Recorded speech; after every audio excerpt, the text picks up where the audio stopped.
વિદ્યાર્થી મિત્રો, ગયા લેક્ચરમાં આપણે આંકડાશાસ્ત્ર ચેપ્ટર 1 માં જે ઉદાહરણ પૂર્ણ કર્યું હતું 24, અને ત્યારબાદ આપણે હોમવર્કમાં આપેલ સેક્શન સી અને ડી ના દાખલા. હવે આપણે શરૂ કરીએ છીએ સેક્શન ઈ.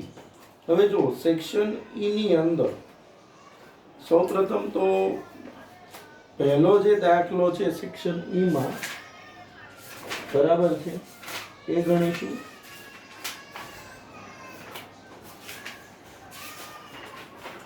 તો દાખલાની રકમ જુઓ બધા કે ભાઈ વર્ષ 2010 ના આધારે વર્ષ તરીકે લઈ 2012 ની જુદી જુદી વસ્તુઓના ભાવ અંગેની માહિતીનો ઉપયોગ કરી સામાન્ય સૂચકાંક શોધો. પેજ નંબર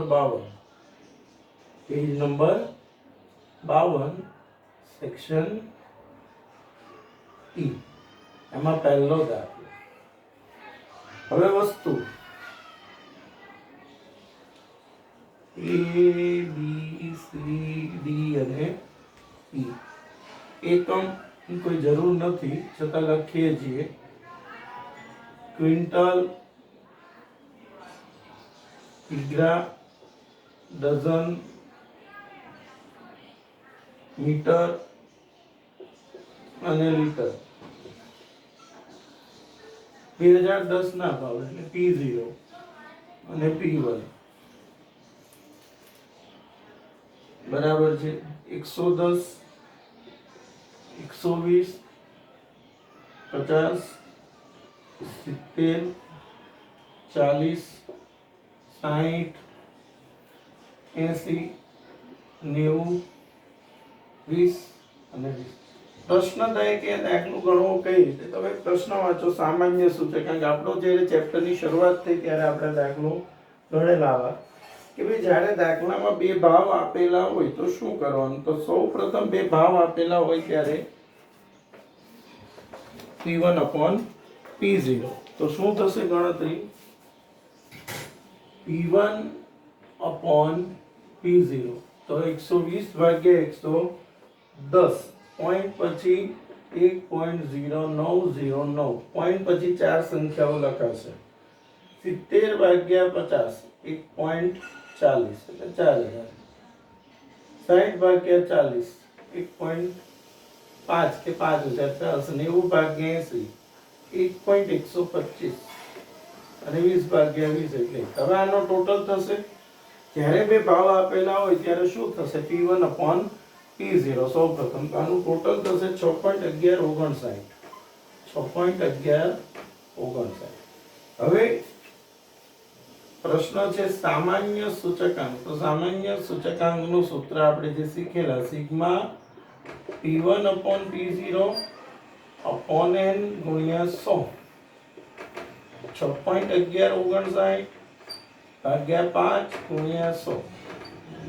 તો જવાબ આવશે 122.32. કેટલો આવશે જવાબ? 122.32. આ થયો સેક્શન ઈ નો દાખલા નંબર 1.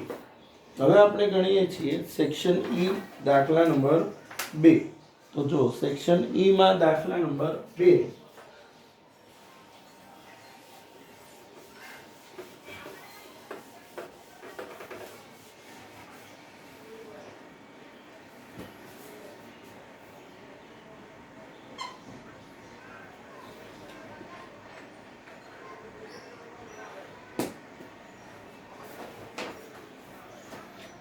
કુલ ખર્ચની પદ્ધતિએ 2015 નો સૂચકાંક ગણો. કુલ ખર્ચ છે વસ્તુ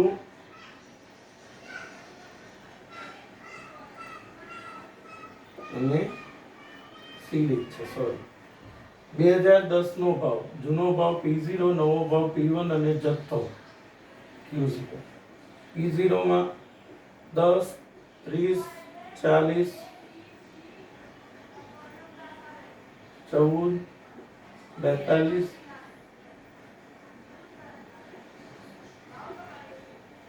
8,400. હવે કયો ભાવ જથ્થો આપેલો છે? Q0. શું શીખેલા છે? જ્યારે દાખલામાં આધાર વર્ષનો જથ્થો એટલે કે Q0 આપેલ હોય ત્યારે કયા સૂત્રથી ગણતરી કરવી પડે? 1000 P1 Q0 P0 Q0 P1 Q0 14 8 112 42 ચોક 168 8 ચોક 32 અને 26 16 દુ 32 16 ચોક 94 426 બરાબર છે. ટોટલ 416 ટોટલ આવશે 10 અને P0 Q0 10 8 80 30 ચોક 120 4 4 16 160 16 દુ 32 320 32 16 48 60 ને 8 68 680. હવે કુલ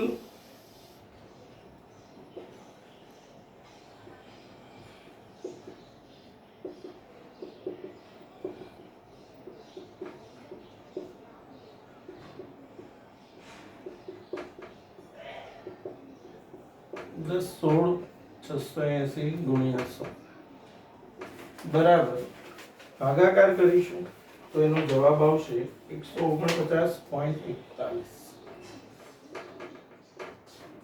બરાબર છે. આ થયો દાખલા નંબર 2 સેક્શન ઈ. દરેક વિદ્યાર્થી આ કોપી કરી લેશે. ત્યારબાદ સેક્શન ઈ માં દાખલા નંબર જે 3 છે એ પણ આવો જ દાખલો છે, પણ એમાં જો તમે એક વસ્તુ શીખવાની છે. હું ગણતરી આખી નહીં કરું, ખાલી સમજાવીશ, પણ ખાસ ધ્યાન રાખજો બધા. જો રકમની અંદર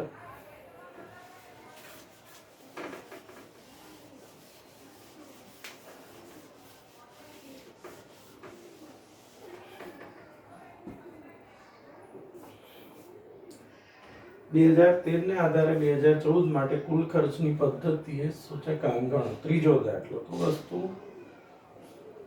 ઘઉં, ચોખા,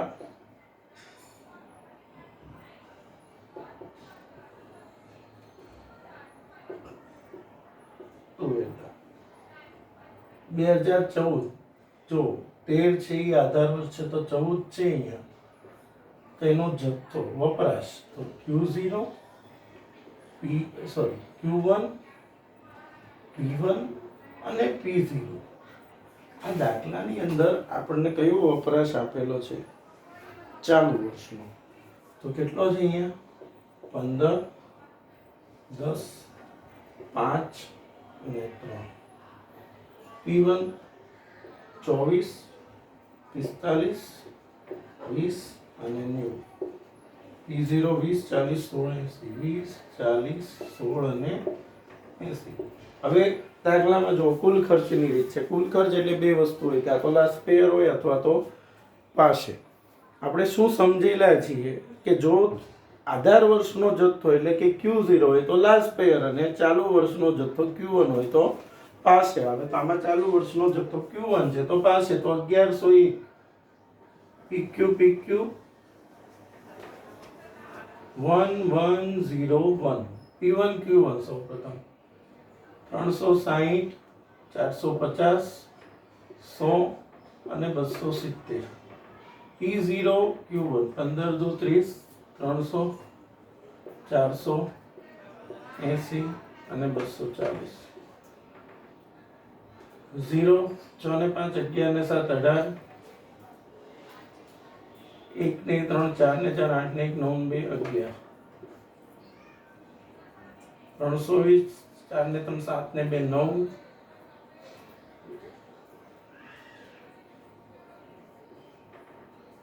3 4 ને 4 8 ને 2 10. કુલ ખર્ચની રીતે સૂચકાંક બરાબર P1 Q1 P0 Q1 ગુણ્યા 1180 છેદમાં 10 20 ગુણ્યા 100. તો આનો ભાગાકાર કરીશું 115.69. 115.69. આ થયો આપણો ત્રીજો દાખલો. હવે જે ચોથો દાખલો છે એ અચલ અને પારંપરિક છે, સહેલો દાખલો છે, નહીં ગણીએ. હવે ગણીશું દાખલા નંબર 6. પાંચમો પણ આવડશે. સૂચકાંક અને ભાર I અને W બંને આપેલું છે, સીધો જ ગુણાકાર થશે. હવે છઠ્ઠો દાખલો જે છે એ ગણીએ છીએ. તો જુઓ,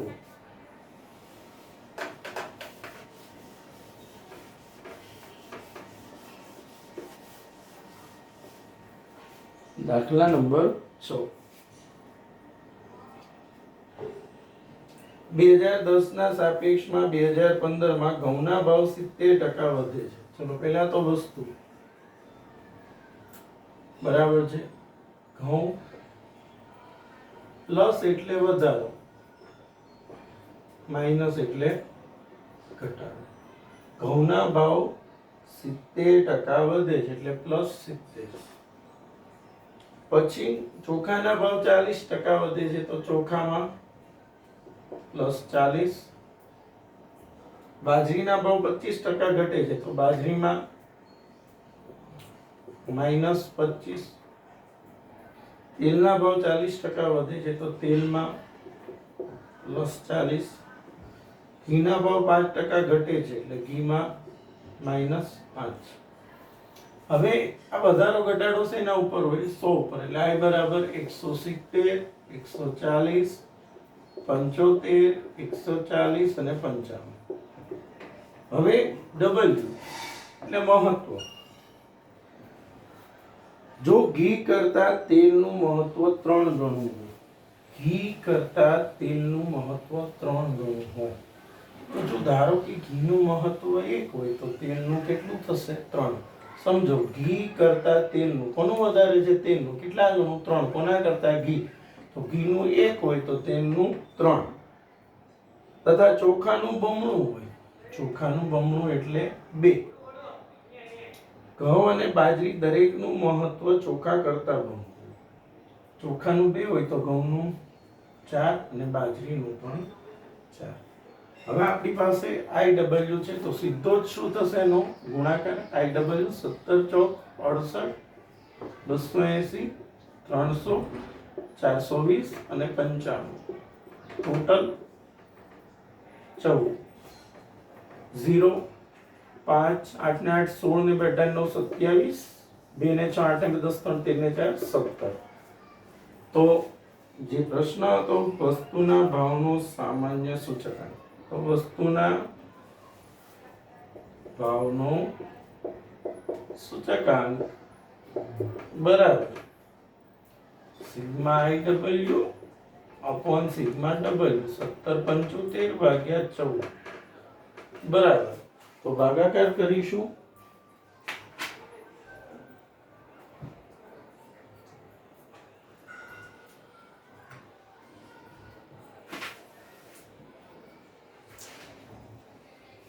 $126.79. અર્થઘટન શું થશે પ્રશ્નમાં છે? તો અર્થઘટનમાં શું લખવાનું? 5 વસ્તુઓના ભાવમાં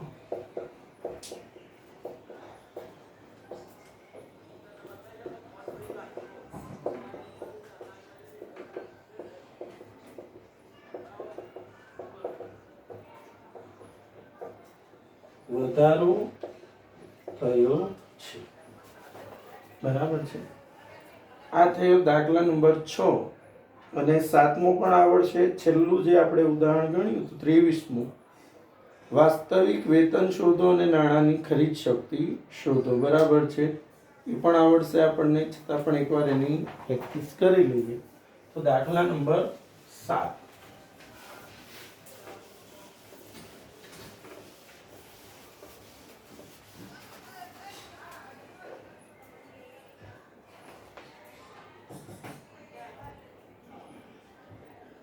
વર્ષ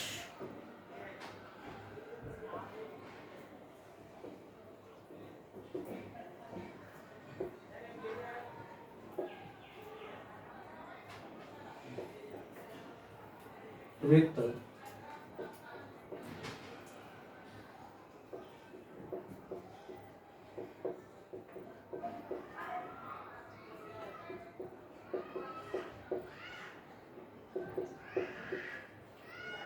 22,000 અને 25,000.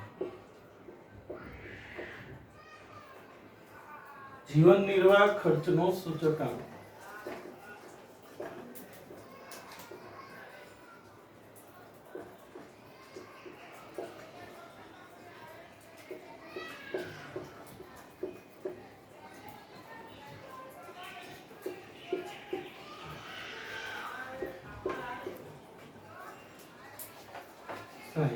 હવે વાસ્તવિક વેતનનું સૂત્ર શું છે બેટા? વાસ્તવિક વેતન બરાબર વેતન છેદમાં જીવન નિર્વાહ ખર્ચનો સૂચકાંક ગુણ્યા 100. તો વેતન છેદમાં જીવન નિર્વાહ ખર્ચનો સૂચકાંક, તો દરેકમાં શું થશે? 15,000 ભાગ્યા 120 ગુણ્યા 100. શું થશે અહીંયા? 120 ગુણ્યા 100. 18,180 ગુણ્યા 100. 19,000 ભાગ્યા 205 ગુણ્યા 100. 20,000 ભાગ્યા 220 ગુણ્યા 100. 22,000 ભાગ્યા 235 ગુણ્યા 100.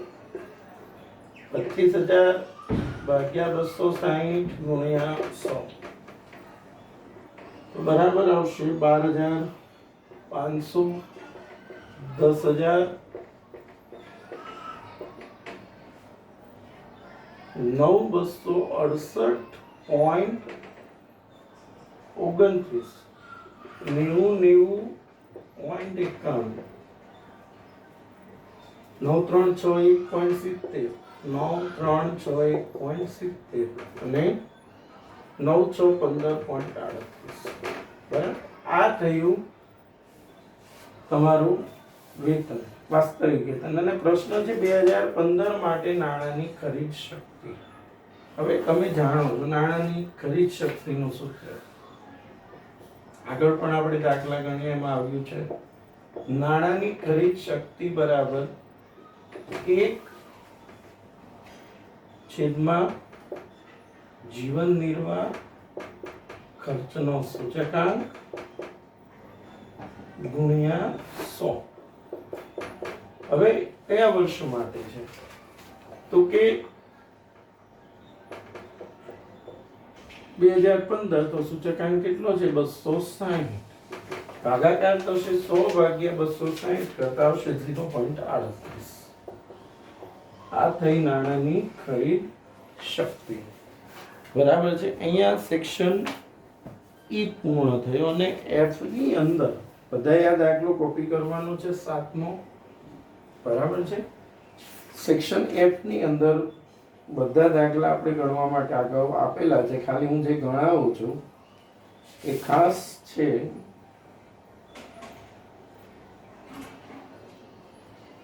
દાખલા નંબર 10.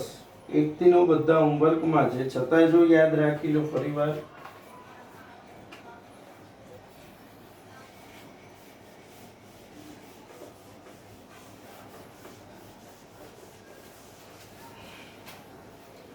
એક દાખલો ગણી લઈએ સેક્શન એફ માં 10મો, પછી હોમવર્ક લખાવું. નંબર 10. વર્ષ 2015 માં, બરાબર છે, વર્ષ 2015 માં ખોરાક અને કાપડ. તો પહેલા તો વસ્તુ ખોરાક અને કાપડ સૂચકાંક 150 અને 224.7 છે. બળતણના ભાવમાં બળતણ 220% વધારો થયો. 220% વધે એટલે 100 + 220 કેટલા થશે? 320. બરાબર છે. બળતણમાં 220% નો વધારો. વધારાનો મતલબ શું થાય? જેમાં શું કરવું પડે? +100. જ્યારે ભાડાનો ખર્ચ 4,000 થી વધી 6,000. તો ભાડું જો ભાડામાં સમજો, અહીંયા સમજૂતી માટે આ લખું છું. 4,000 થી વધી 6,000. તો કે 6,000 છેદમાં 4,000 ગુણ્યા 100. P1/P0 ગુણ્યા 100. અને પરચુરણ ખર્ચ વારંવાર આવેલું છે. 1.75 ગણો વધ્યો છે. યાદ કરો, ગણો થયો, ગણો વધ્યો. ગણો વધ્યો એટલે ગુણ્યા 100 અને પ્લસ 100, તો 1.75 ગણો વધ્યો એટલે 1.75 ગુણ્યા 100 પ્લસ 100, 175 વત્તા 100 275. અને પ્રથમ 4 સમૂહો પાછળ કરવામાં આવતું ખર્ચ એટલે W 40 18 12 20, 40 18 12 અને 20. હવે કુલ આ 100 થવું જોઈએ, તો જે બાકી રહે અહીંયા લખવાનું, તો 50 ને 40 90, તો અહીંયા કેટલા આવશે 10. જો ફરીવાર આ નથી આપણી પાસે, તો કુલ 100 થાય, 100 માંથી આ બાદ કરતા 10. IW 6000 3840 3000 2750 224.7 ગુણ્યા 18, તો કેલ્સીમાં કરીશું 224.7 ગુણ્યા 18,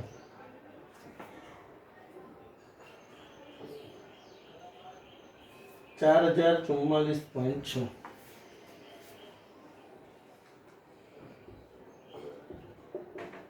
ટોટલ, તો કુલ ટોટલ થશે 19634.6.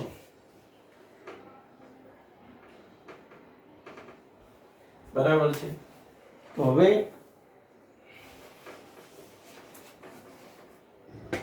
જીવન નિર્વાહ ખર્ચનો સૂચકાંક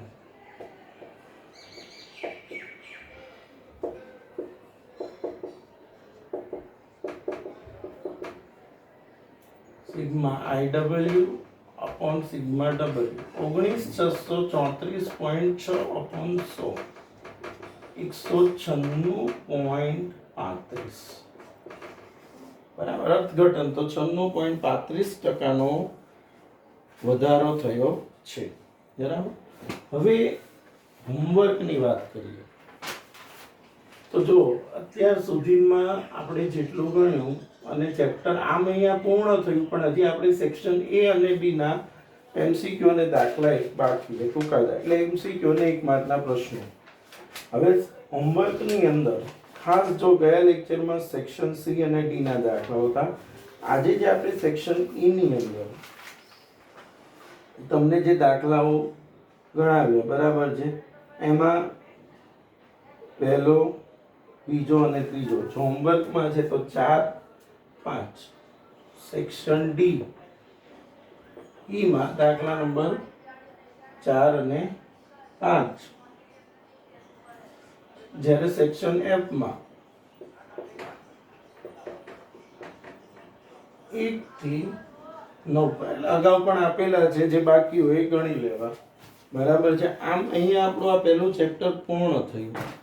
વિદ્યાર્થી મિત્રો, તમને જો આ વિડીયો પસંદ પડે તો લાઈક કરો, સબસ્ક્રાઇબ કરો અને શેર કરો. સબસ્ક્રાઇબ કરવાનું ન ભૂલતા, જેથી કરીને તમારા મિત્રો પણ અપડેટ્સ મેળવતા રહે અને તમે પણ મેળવતા રહો, અને શેર ખાસ કરો. બરાબર છે. Thank you.